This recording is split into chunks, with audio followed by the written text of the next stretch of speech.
오늘 요한복음 3장 16절부터 21절까지 우리가 읽은 이 말씀을 가지고 그리스도를 따라가는 사람들이라는 제목으로 하나님의 말씀을 함께 상고합니다. 우리가 예수님을 믿는 사람을 하나님의 자녀, 또 거룩한 무리, 거룩할 성자와 무리 도자를 써서 성도라고 이야기를 합니다. 우리가 하나님의 자녀, 성도, 신자라는 말을 많이 듣지만 오늘 본문에서 주님께서는 이런 하나님의 자녀들, 성도들, 신자들을 향하여 뭐라고 이야기하는가?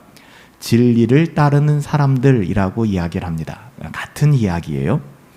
죄인이 구원받은 그 믿음에 관하여 이야기하고 있는데, 죄인이라는 존재가 구원을 받은 것은 우리가 잘 아는 것처럼 믿음으로 말미암아 구원받았어요.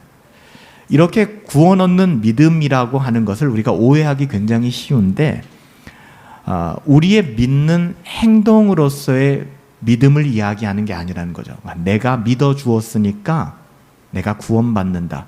그러니까 내가 믿었기 때문에 구원받는다. 원이 이렇게 착각하기 쉬워요. 그것이 아니라 오직 우리 주 예수 그리스도께서 죄 있는 육신의 모양으로 이 땅 가운데 오셔서 우리 죄 때문에, 저와 여러분의 죄 때문에 십자가에서 죽으셨다라는 그 사실 때문에, 즉 우리의 어떠함은 일도 관여하지 않은 거예요.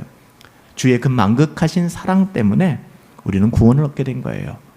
그래서 때로는 나는 이래 해서 내게는 구원이 없는 것 같아 라고 말하는 것은 극도의 교만함이에요. 왜냐하면 우리는 오늘 하루, 오늘 1시간 1분 동안 지은 죄로도 지옥불에 떨어지게 합당한 자들이기 때문에 그래요.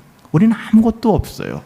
그런 우리를 하나님의 은혜로 구원해 주신 것 아니겠습니까?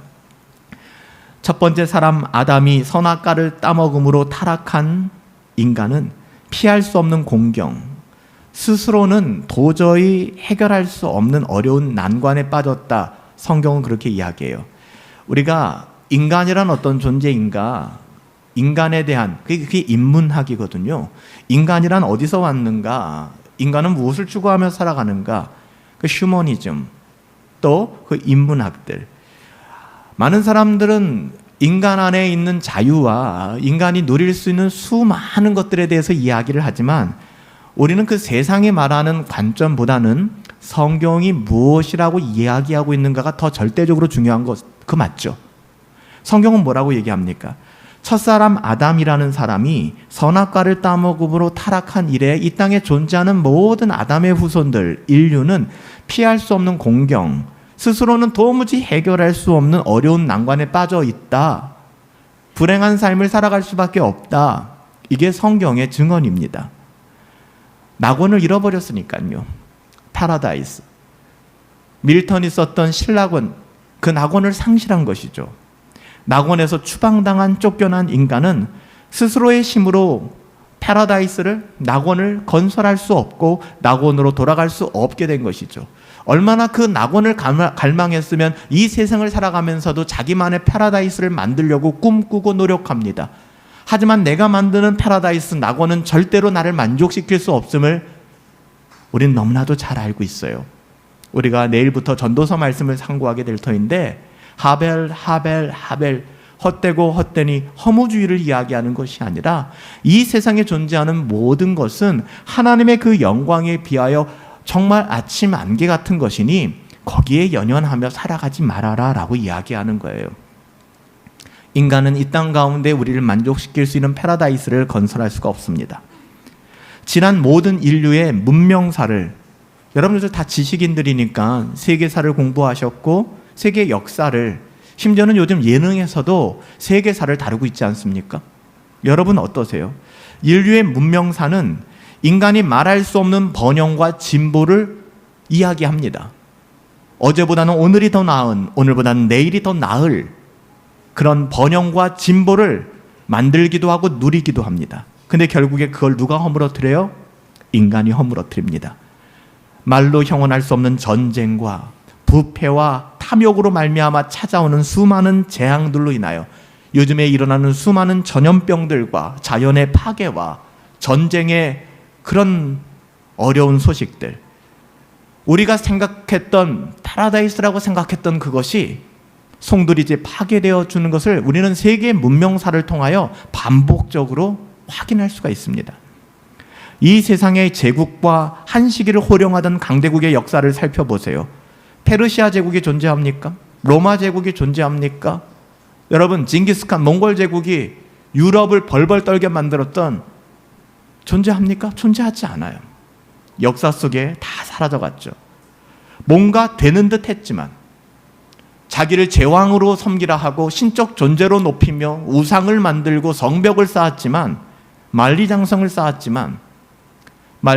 쌓았던 진시 황제도 죽지 않는 불사초, 불로초를 찾으려고 이곳저곳 배회했지만 결국 죽음을 막을 수는 없었습니다. 아담 이래 모든 인류가, 모든 시대가 겪게 되는 문제예요. 인류는 스스로 문제를 해결할 수 없는 공경에 빠져 있다는 것을 우리는 너무나 잘 알 수 있습니다. 이렇게 절망스러운 우리들에게 우리 주님이 찾아오셨어요. 우리 주님이 찾아오셔서 요한복음 14장 6절에서 이렇게 말씀하시네요. 내가 곧 길이란다. 내가 곧 진리란다. 하벨이 아니란다. 내가 아침에 떴다 사라지는 하벨, 안개 같은 허무함이 아니란다. 내가 곧 진리란다. 또한 내가 곧 생명이란다. 나로 말미암지 않고서는 그 누구도 아버지께로 올 자가 없단다 라고 말씀해 주시지 않습니까? 우리 주 예수 그리스도를 우리에게 보내주심은 우리를 심판하기 위함이 아니라 하시지 않습니까? 하나님은 우리에게 억하심정을 가지고 내가 네가 어떻게 되나 보자, 가만두지 않을 거야 라는 하나님이 아니시라는 겁니다. 돌아오기를 원하세요. 지금도 우리의 그 어떠함으로 우리는 불편해하지만 그거 아무것도 아니란다 말씀하고 계세요. 길이 있다고 하십니다. The way, 그 길. 이 길은 아버지께로 가는 길이고, 이 아버지는 온 천지 만물을 창조하셨고 우리를 지으셨으며 첫사람 아담에게 파라다이스, 완벽한 에덴 동산을 허락하셨던 하나님이십니다. 여러분, 우리가 아버지께로 돌아간다는 것은 복락원, 밀턴이 신락원만 쓴 게 아닙니다. 복락원, 에덴 동산의 회복, 잃어버린 낙원을 회복하는 길을 걸어가는 거예요. 이게 하나님의 자녀다운 삶이거든요. 역시 혹시 여러분들 길을 잃어버리신 적이 있습니까? 뭐 여행을 하거나 낯선 환경에서 다 큰 성인이 되서야 별로 그것이 두려울 것이 없겠지만 어린 시절에 혹시 그런 경험이 있다면 굉장한 트라우마이실 거예요. 혹시 길을 잃어버리신 적이 있습니까? 여러분, 그렇게 길을 잃었던 사람이 찾던 길을 만나면 얼마나 기쁠까요? 산에서 트레킹을 하다가, 등산을 하다가 길을 잃어서 조난당했던 사람이 나뭇가지에 묶여있는 리본을 발견하고 사람들의 자취를 발견하는 순간 얼마나 행복할까요? 그러나 문제는 인류가 길을 잃었음에도 불구하고, 우리가 길을 잃어버렸음에도 불구하고 영적인 눈이 멀고 귀가 멀어서 지난주에 나눴던 이스라엘 백성, 바벨론에서 돌아왔지만 16년 동안 성전 재건은 뒤로 한 채 막연한 기대감으로 자기들의 쾌락을 도모하며 우선순위를 흔들리며 살았던 그 이스라엘 백성들처럼, 자신들의 영적 무지와 게으름을 깨닫지 못했던 그 이스라엘 백성들처럼 길을 잃었는데도 자신이 길을 잃었다는 것조차 인식하지 못하는 겁니다. 너무나 슬픈 거예요. 내가 길을 잃었는데 길을 잃었다라는 것조차 알지 못하는 것이죠. 우리가 반드시 깨닫고 돌아가야 할 길은 여러분 다른 게 아닙니다. 서점에 가보면 주식 투자 성공에 이르는 길, 건강에 이르는 길, 다이어트 성공하는 길, 또 여러분들이 관심 갖는 그 영역에서 우리를 탁월하게 만드는 길, 수많은 길들에 대해서 이야기합니다. 오늘 성경이 이야기하는 길은 다른 게 아니에요. 특별히 하나님께서 세상을 이처럼 사랑하사 독생자를 주심으로 말미암아 주어진 길에 대해서 이야기합니다. 주님이 왜 오셨을까? 그리고 주님이 오셨다라는 건 내게 어떤 의미가 있을까? 하나님께서 길을 잃어버린 인류에게 길이신 예수 그리스도를 보내주신 이유가 도대체 뭘까? 우리가 잘 아는 요한복음 3장 16절, 그걸 오늘 묻고 답하고 있는 것입니다. 그것은요, 다시 말씀드리지만 저와 여러분들이 멸망에 이르는 길로 가지 않고 영원한 생명을 얻는 그 길로 가기를 원하시기 때문이에요. 존 버년의 철로역정, 성경은 아니지만 하나님이 은혜를 주셔서 버년이, 청교도 버년이 그 어려운 환경 속에서도 철로역정을 쓴 것은 우리에게 신앙에 유익을 주기 때문이에요. 동일합니다.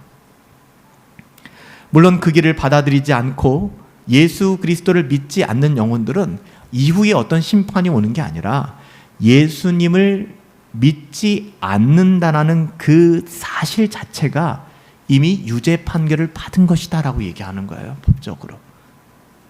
얼마나 다행입니까? 우리는 우리의 어떠함이 아니라 예수 그리스도의 은혜 가운데 있다는 사실. 그러기에 문제는 뭘까요? 이 길이 되신 예수 그리스도를 내가 받아들이고 영접한다는 것이죠. 그분을 믿어야 한다는 것인데, 여러분 요한복음을 조금만 의식을 가지고 읽어보신 분들이라면 유달리 많이 사용되는 단어가 있습니다. 중요하니까 반복되는 거겠죠. 믿는다, 피스티오라는 그런 단어입니다. 계속해서 반복해요. 솔직히 마태, 마가, 누가, 요한을 우리가 사복음서라고 얘기하죠. 그러니까 똑같은 사건을 이쪽 사거리 다른 각각 방향의 사거리에서 쳐다본 관점이에요. 그러니까 관점이 서로 다를 뿐이지 동일한 내용을 기록하고 있는 게 복음서입니다. 그래서 마태는 마태의 시각으로, 마가는 마가의 시각으로, 누가는 누가의 시각으로, 요한은 요한의 시각으로 예수님을 따라다니며 예수님의 일거수일투족을 바라본 거예요. 근데 마태, 마가, 누가복음은 좀 비슷해요. 그래서 공관복음, 같은 방향을 바라본다라고 얘기하는데 요한복음은 조금 달라요. 근데 요한복음에 좀 특이하게 많이 나오는 단어가 그중에 믿는다는 것인데요. 마태, 마가, 누가복음에서 믿는다라는 말보다 무려 3배나 더 많이 나와요. 요한복음에. 특이하죠. 98번이나 나옵니다.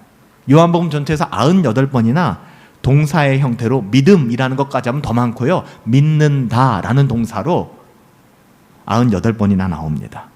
근데 특히 주목해야 되는 것은 믿는다라는 단어를 보시면 영어 성경을 가지신 분들은 권위 있는 영어 성경에 보면 believe 다음에 into라는 전치사가 들어가 있어요. into, 안으로 거기를 향하여 들어간다는 것이죠. 그래서 요한복음에는 believe into, 그러니까 우리가 믿는다, 우리나라 생각에서는 그냥 믿는다라는 것은 지식을 공유한다, 그 사건을 인정한다라는 개념인데 성경에서 말하는 원어적 의미에서는 더 가까이 believe into는 그 안으로 들어간다라는 의미가 있는 거예요. 여러분, 이 표현이 강조하고 있는 것은 뭐냐면 믿음이라고 하는 것은요, 단순한 지적 동의만이 아니라는 겁니다. 우리가 구원 얻는 지식을 탑재했기 때문에 구원받게 된다라는 것이 아니라는 거예요. 이 믿음이라고 하는 것은요, 이 피스티오, 믿는다라는 뜻은 그리스도와 하나가 되게 하는 인격적인 위탁 관계에 들어간다는 거예요. 그러니까 내가 그리스도와 하나가 된다는 겁니다. 그리스도 안에 들어가게 된다는 거예요. 그러니까 내 자신을 벗어나서, 또 다른 편 내가 죽고 예수로 살게 된다는 것이죠. 그리스도와 하나가 되는 거예요. 이걸 갖다가 원어적 의미로 살펴보면요, 예수님에게 업히는 겁니다. 요즘 한 금융권에서 이렇게 자기 상품들 은행을 선전할 때 어부바 얘기하는 그런 곳 있잖아요. 어부바 하는 거예요. 누구에게? 우리 주님에게. 여러분, 어부바를 하는 애가 부모에게 뭘 할 게 있어요? 그냥 업히면 되는 겁니다. 우리 주님과의 관계, 그냥 의탁하라고. 아이가 엄마 등에 업히고 안겨서 힘을 빼면 돼요. 그게 엄마를 도와주는 겁니다. 버둥거리면 안 돼요. 뭔가 한번 걸어보겠다고 거리면 엄마 허리 아파요. 어부바 하는 거예요. 인격적 관계를 통해서 그 따스함이 아이와 엄마 사이에 녹아드는 거 아니겠습니까? 안아주는 것이죠. 이것은 지적 이해에 근거한 것이 아니에요. 당신은 내 엄마, 그리고 엄마니까 나를 케어해 주셔야만 돼요. 이런 관계가 아니라는 것입니다. 인격적 관계예요. 영적 이해를 근거로 해서 만들어진 결과적 행위라는 겁니다. 그리스도가 누구신지를 하나님의 은혜로 성경을 통해서 깨닫게 된 분들이라면 그분께 자신을 맡기지 않는 사람은 아무도 없어요. 여러분, 내 엄마에게 누가 안 업히겠습니까? 누가 안 안기겠어요? 늘 안아주기를 바라고 늘 업어주기를 바라죠. 그러므로 성경을 여러분 이런 마음으로 읽고 대하는 것 너무너무 중요해요. 성경을 하나의 경전으로, 나를 굉장히 숨막히게 하는 통로로, 그건 은혜가 없는 겁니다. 하나님이 왜 우리에게 성경을 주셨어요? 구원에 이르며 하나님의 자녀답게 사는 삶을 누리게 하시기 위하여. 그래서 주신 거예요. 요한복음을 읽다 보면 저를 믿는 자라는 표현과 함께 그 이름을 믿는다라는 말을 자주 만나게 되는데요. 사실 이름이라, 여러분 이름 다 갖고 계시잖아요. 또 아이가 태어나면 그 아이의 이름을 지어줄 때 여러분 뭐 대충 짓는 사람이 있습니까? 이재수, 이사망 뭐 이렇게 이름 안 짓지 않습니까? 애들에게 놀림을 당할 뿐만 아니라 이름은 그 사람의 인격을 담고 있고 부모의 바람과 소망을 담고 있잖아요. 한자어 하나하나, 또 부르기 정말 너무 좋은 뉘앙스를 따라서 우리가 이름을 짓는단 말이에요. 여러분, 이름이라고 하는 것은 그 사람의 전 인격을 요약하는 거예요. 그래서 우리가 거래를 할 때도 도장을 찍지 않습니까? 자기의 이름을 찍는 거잖아요. 자기의 이름을 걸고 맹세를 하는 거지 않습니까? 왜? 그 이름은 단순히 이름이 아니라 자기의 인격이 들어가 있기 때문에 그래요. 그래서 우리가 그 이름을 믿는다, 예수의 이름을 믿는다라고 하는 것은 그리스도 안에 속한 모든 인격적 관계와 연합되어진다라는 의미가 있어요. 그러니까 교회는 공부만 하고 가르치고 지식을 산출하는 그런 장소가 그것만을 하는 장소가 아니라는 것입니다. 그리스도를 믿는 사람은, 예수님의 이름을 믿는 사람은 그렇기 때문에 결코 정죄함을 받지 않는 거예요. 지식을 알고 있어서가 아니라 예수님께 업혔기 때문에.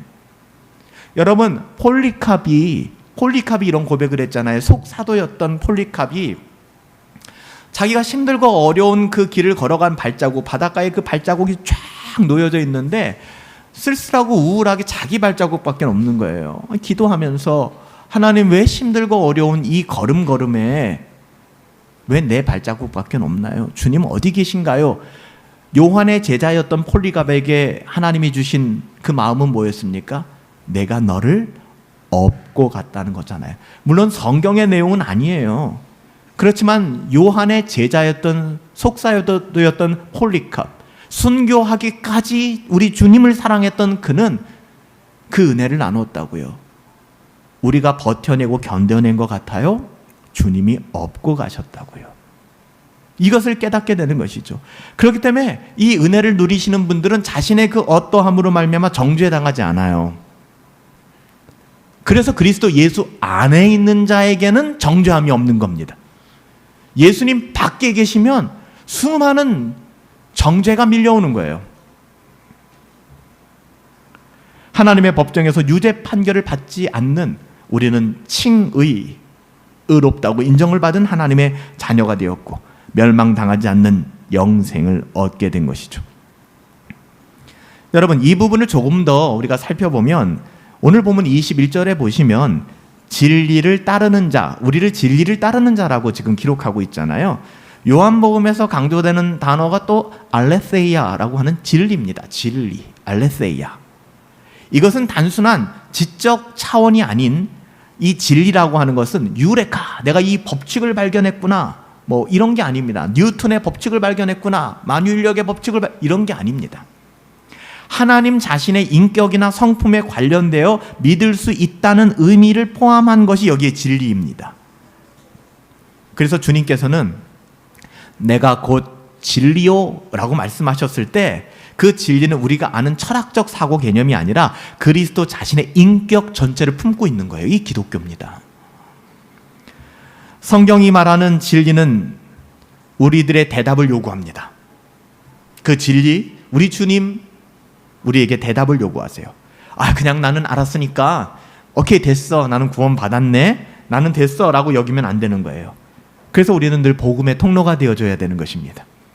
내가 진리를 만났을 때, 여러분 성경을 보세요. 제자들이 예수님 만나고 나서 가만히 있었던 사람이 있어요? 다 뛰쳐나가죠? 그렇잖아요. 주를 만났다.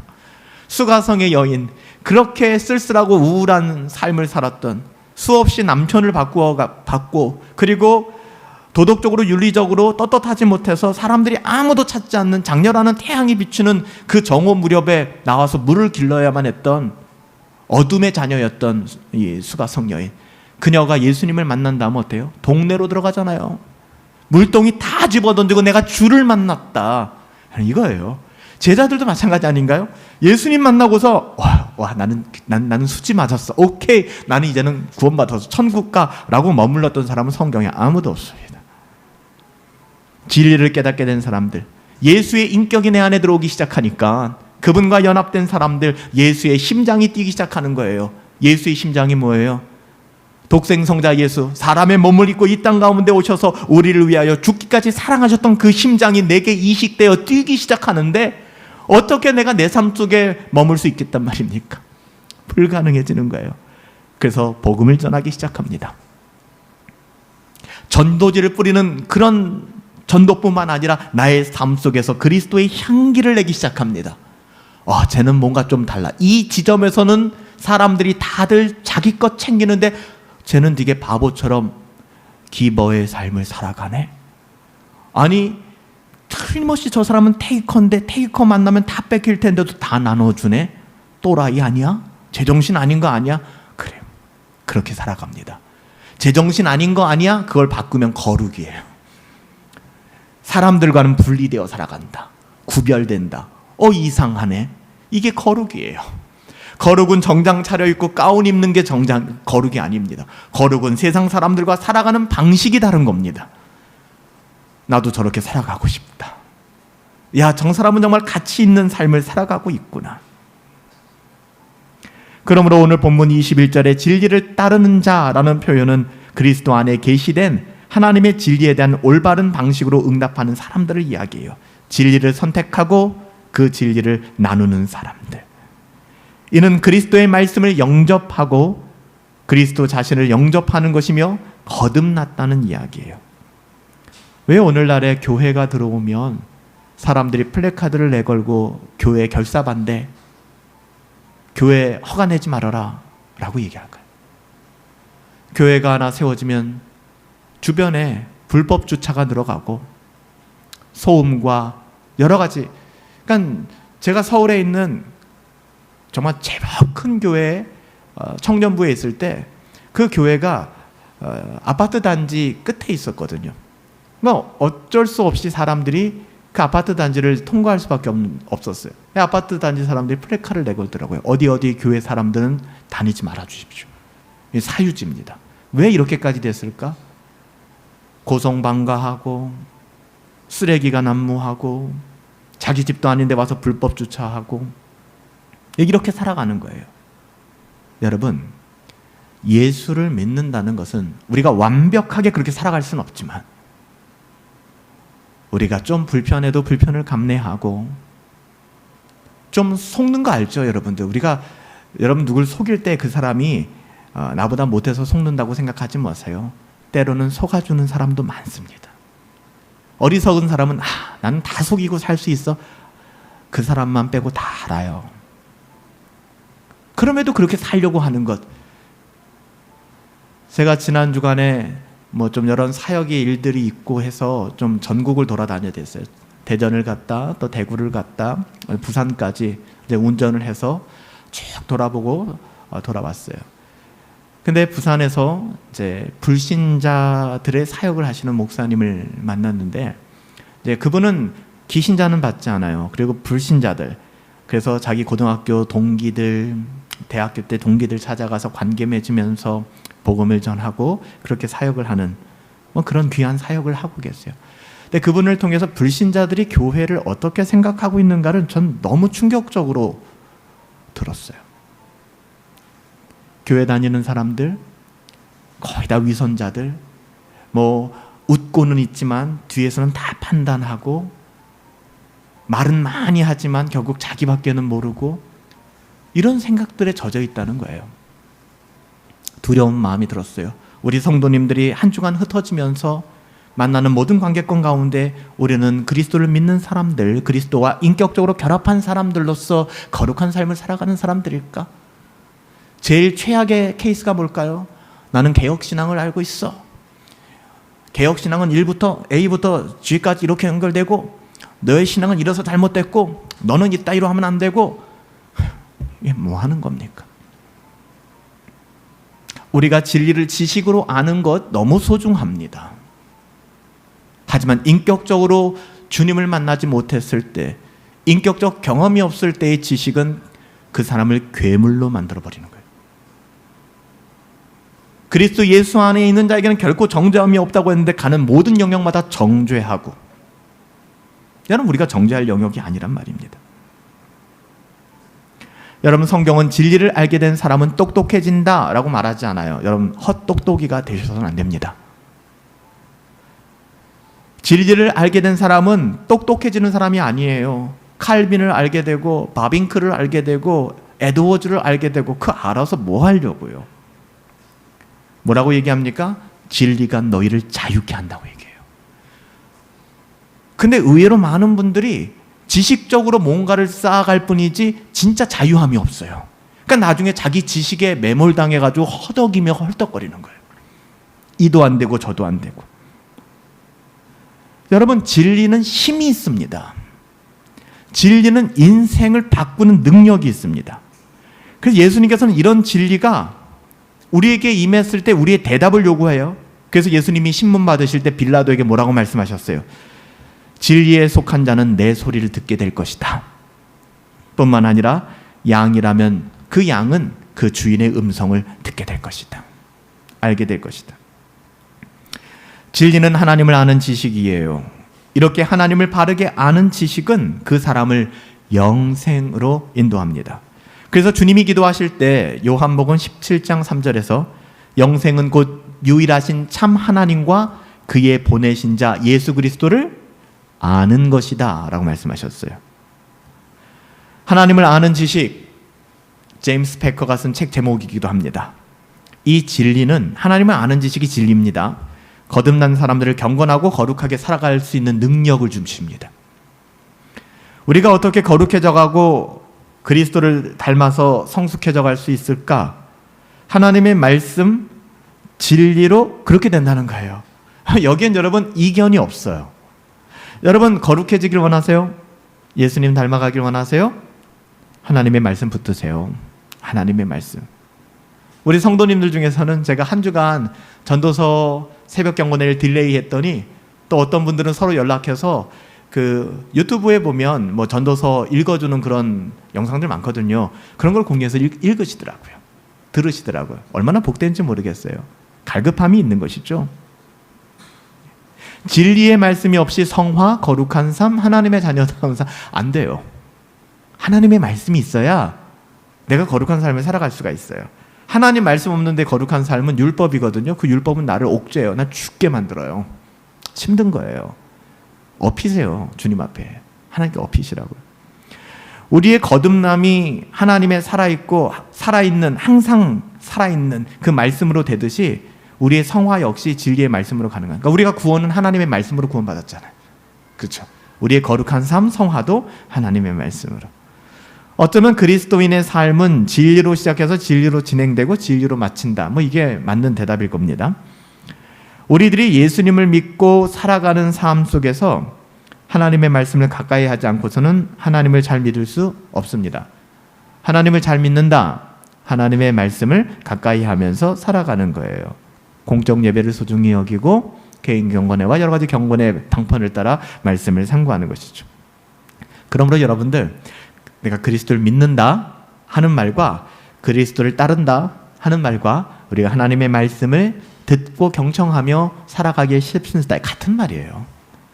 예수님을 믿는다고 하면서 진리를 외면할 수 있어요? 불가능하죠. 성자 예수님을 믿는다면서 성부 하나님을 거절한다?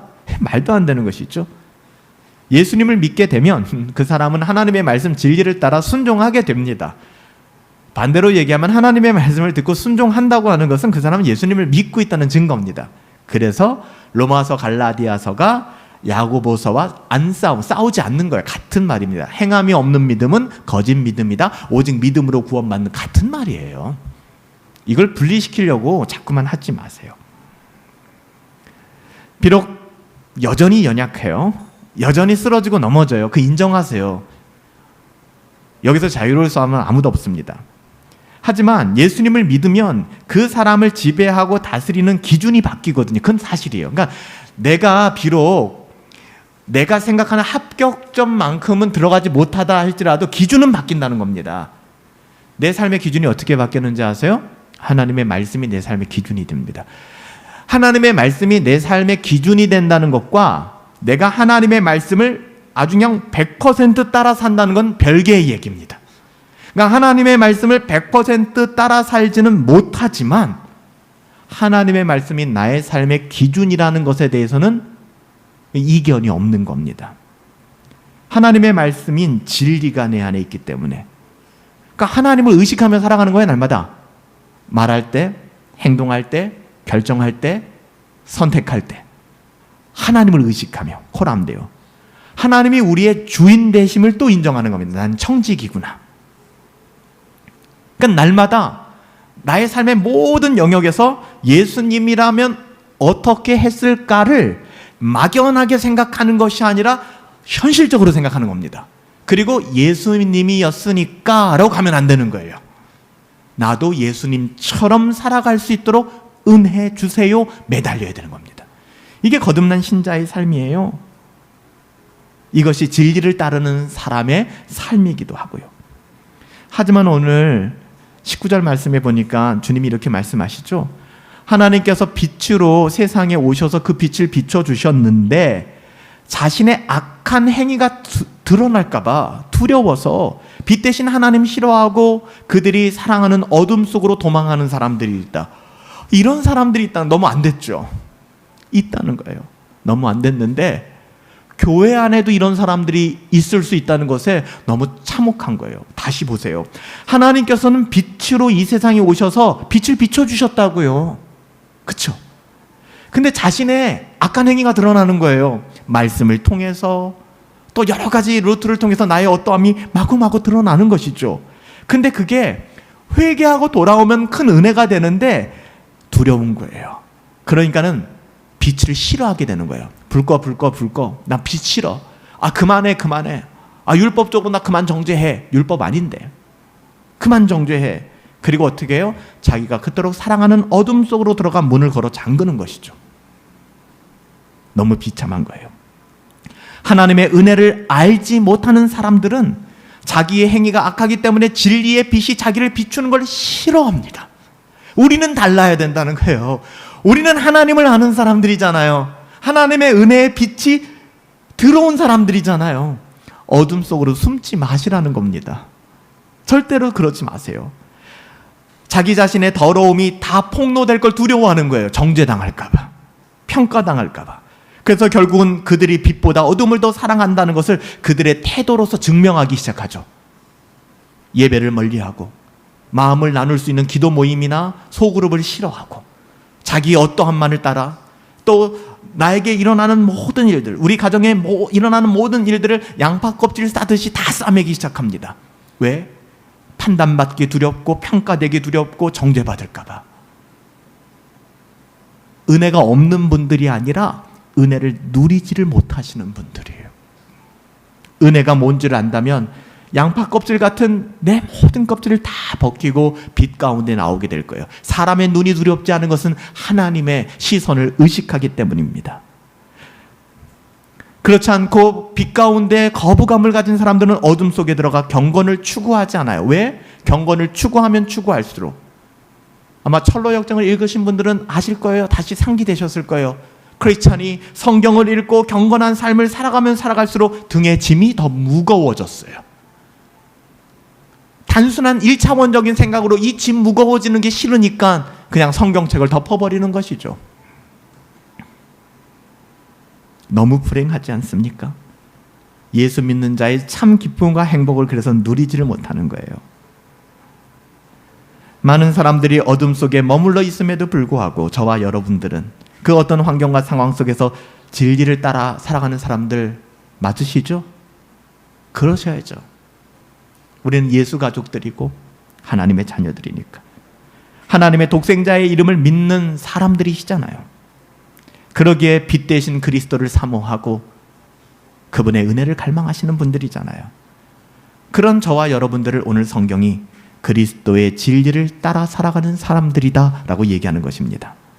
이렇게 그리스도의 이름을 믿고 의지하며 따르는 사람들은 자기의 행위가 빛 가운데 하나님 앞에 드러나는 것 결코 두려워하지 않아요.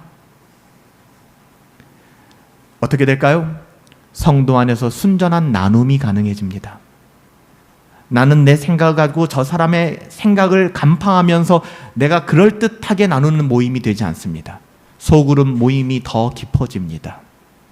그 안에서 참된 회개가 있고, 또한 미성숙한 자들이 있을 수는 있겠지만, 그래서 상처받을 수도 있겠지만 그 안에서 회자됐던 이야기들이 그 사람을 평가하는 수준으로 전락해버리고 서로를 판단하는 그 지경이 되지 않아요. 이게 성도의 교제입니다. 코이노니아예요.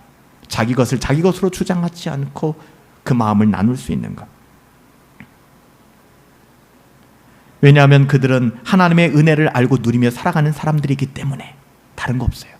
그 어떤 죄악과 우리의 연약함에도 불구하고 하나님의 은혜라고 하는 것은 이 모든 것을 덮고도 남을 만한 것이라는 건 너무나 잘 알고 있기 때문에 부끄럽지가 않은 거예요. 오호라 나는 곤고한 사람이로다 이 사망의 몸에서 누가 나를 건져낼까? 난 쓰레기야. 종교적인 언어가 아니라 이것을 감히 이야기할 수 있는 이유는 로마서 8장이 내게 있기 때문에, 나는 그리스도 안에 있기 때문에. 하지만 하나님의 은혜, 로마서 8장이 내게 있다는 것을 모르는 사람들은, 또한 안다고는 하지만 불경건한 삶을 지속적으로 살아가는 사람들은 은혜가 막히기 때문에 어둠 속에 매몰되기 시작하는 겁니다. 그러니까 우울해지는 거예요. 답답해지는 것이고. 이런 분들은 자기의 어떠함이 드러나는 걸 원치 않아요. 말 걸지 마세요. 묻지 마세요. 그거 어떻게 알았어요? 누굴 통해서 알았어요? 예민한 거예요. 정죄받을 것이 두렵기 때문에. 여러분, 은혜를 모르셔서 그래요. 그 결과가 은혜가 없으니 얼마나 두려워요. 저도 그래요. 목사라고는 다를까요? 지난 1시간 만에 죄를 가지고도 저는 지옥불에 던져지기 합당한 존재입니다. 얼마나 두려워요. 그렇지만 하나님의 은혜가 내게 있기 때문에 뻔뻔해질 수 있는 겁니다. 견뎌낼 수 있는 거예요. 그래서 교회에 머물러 있지만 좀처럼 주님께 나가지 못하는 사람들은 은혜를 경험하지 못하는 분들이에요. 사실 이것이 그리스도를 외면하고 진리를 거부하는 인간의 죄성 중에 하나거든요. 하나님의 말씀이 자기 자신을 드러내는 걸 싫어하는 거예요. 그래서 말씀을 들으면 찔리잖아요. 그 찔림이 자기를 공격하는 것으로 느껴지기 시작하는 겁니다. 그럴 때 많거든요. 하나님이 내 마음을 찔리게 하신다면 침묵하시고 회개하세요. 하나님의 은혜를 구하세요. 그게 하나님의 말씀의 순기능입니다. 할 일 없어요?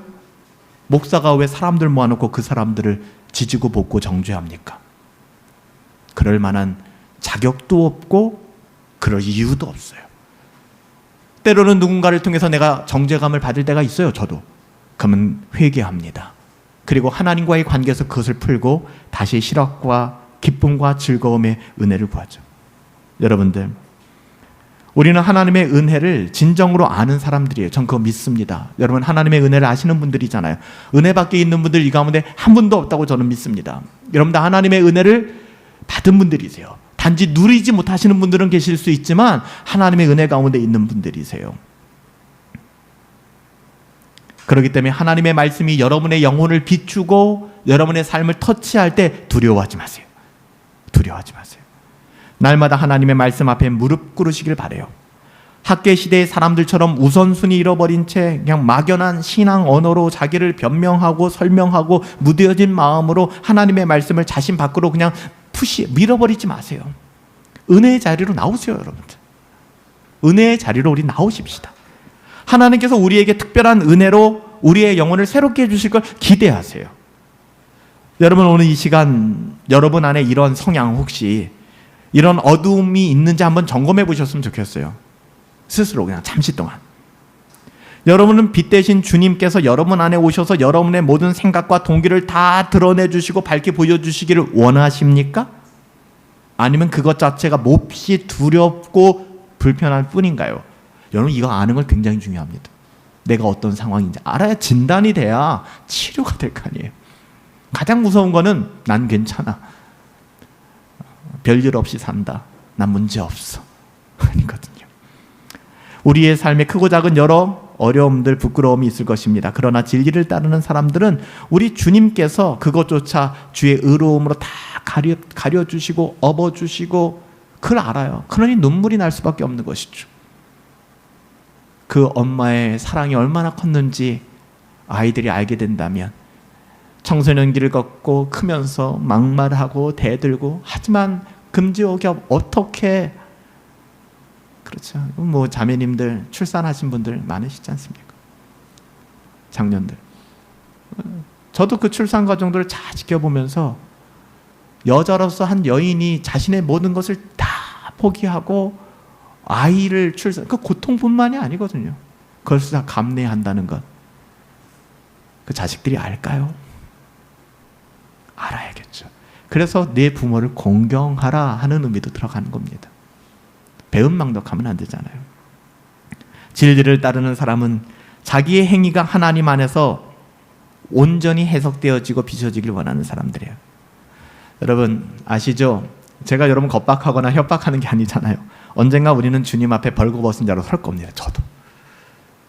지금도 저도 해결하지 못한 많은 죄들도 있고 어려움들도 있을 거예요. 하지만 그때는 벌거벗은 것 같이 우리 주님 앞에 우리 모두가 서게 될 것입니다. 만약 그분 앞에 나가는 것을 두려워해서 그분 뵙는 것이 싫어진다면 여러분의 삶은 아직도 진리를 따르는 삶이 아니에요. 진리를 따르는 사람, 그리스도를 믿는 사람은 비록 자기의 삶이 완전하지 못하고 인정합시다. 넘어질지라도 자기의 모든 행위가 하나님의 은혜 안에서 해석되어지고 판단되는 것을 알기 때문에 이게 중요하거든요. 정죄감이 아니라 평안을 누리는 겁니다. 그래서 평안을 누리는 거예요. 평안은 우리가 죄짓지 않아서 누리는 게 아닙니다.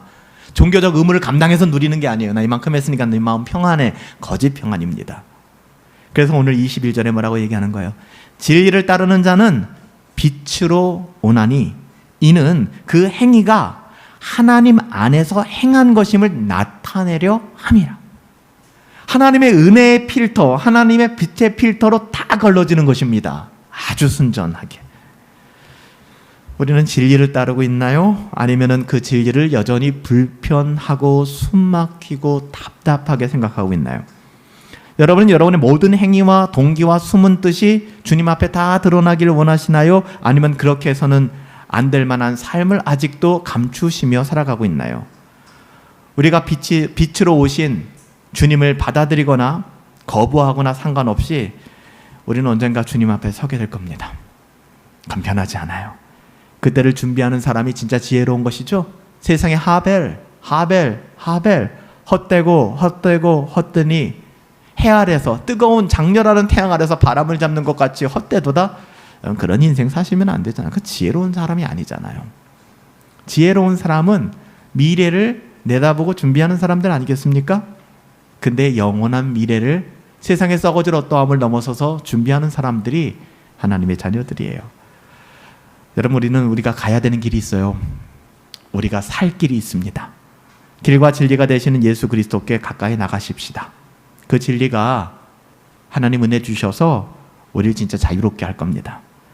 조금 깨달은 것 같지만 여전히 참된 자유함과 은혜를 누리지 못하며 살아가고 계신다면 오늘 이 시간 더욱 하나님의 은혜를 사모하세요. 하나님, 나 하나님의 자녀예요. 내게 은혜 주셔야만 돼요. 하나님을 거부하지 마세요. 하나님의 진리가 여러분의 속사람의 깊은 속사람을 다 드러내는 거 두려워하지 마세요. 다 드러내게 하나님께 올려드리세요. 오직 진리를 사랑하시며 그 진리 따라 살아가십시다. 이번 한 주간도 오직 그리스도의 은혜의 복음만 추구하시며 그렇게 살아가시는 저와 여러분들이 되시기를 예수님의 이름으로 축복합니다.